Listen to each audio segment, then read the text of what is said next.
Hello everyone, Cheryl here again from the Peapod Design Studio. It's Christmas in July. I went to our local Goodwill this week and I found a bunch of old Christmas wreaths. All of them were on bargain buys, so I bought what I felt I could use and dismantle and make into something new. So I'm just showing you here all the different items that I had purchased and how I took them apart. You can see here that I will use 4 different items and I will tear them apart, all costing about $17 in total, but I will end up with 7 big bags when I am done of different items I'll be able to use this Christmas as embellishments. 5 of the bags are big Walmart bags like this, and then there's 2 smaller little bags that you will see also that I was able to cut off of these wreaths. So I have a whole bunch of supplies ready to go now for Christmas, which I think is awesome. Then I decided, since it was kind of Christmas in July, I would make a Christmas craft.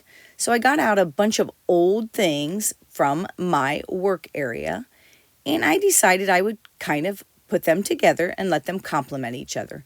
This was an old Hobby Lobby frame that had a glass in it that had writing on it. I couldn't use that glass, but I could use the frame. So I went ahead and took the glass part out, and I did toss that. And then I cut a piece of cardboard and a piece of heavy watercolor paper out. So I'm going to be using a lot of IOD stamps, transfers, and some of the molds to create this project. This was a stamp of some music.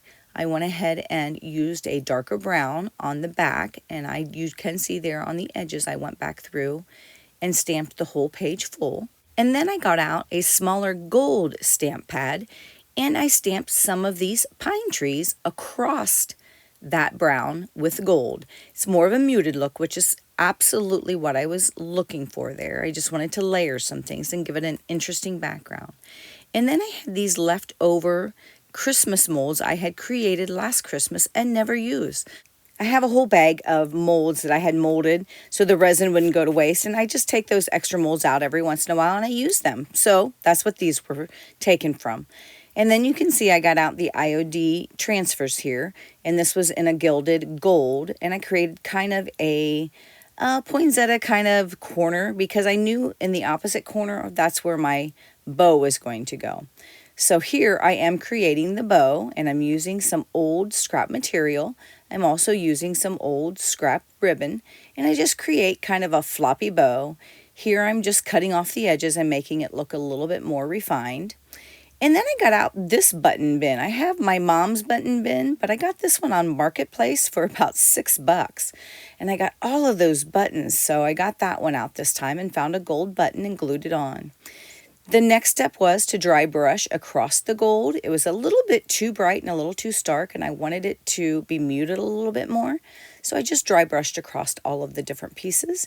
And you can see here that I'm just placing them on where I think they're going to look best, and I hot glue them on and secure them down. Once they are secured down, I do go ahead and glue it onto a piece of heavy cardboard and then put it in this frame that has no glass in it. So it's great for a 3-dimensional look. I realized when I was done I did not connect Santa to the reindeer, so I went ahead and put in a gold piece once I was done photographing it that connects the reindeer to Santa's sleigh. Here I am just adding a few of those pieces that I had cut off from those wreaths earlier to give it a finished off look. It's just a small little piece of greenery, but it finishes it off nicely. And I thank you once again for following along with me on the Peapod Design Studio. I hope you'd like, follow, share, and tell a few friends about the site. And I hope you remember the next time you're at Goodwill or any place to pick up some of these Christmas items in July or the summer. It's a bargain buy now, and you will definitely appreciate it once Christmas rolls around to have these items stockpiled at a much cheaper price than you'd be able to purchase them at Hobby Lobby during the Christmas season.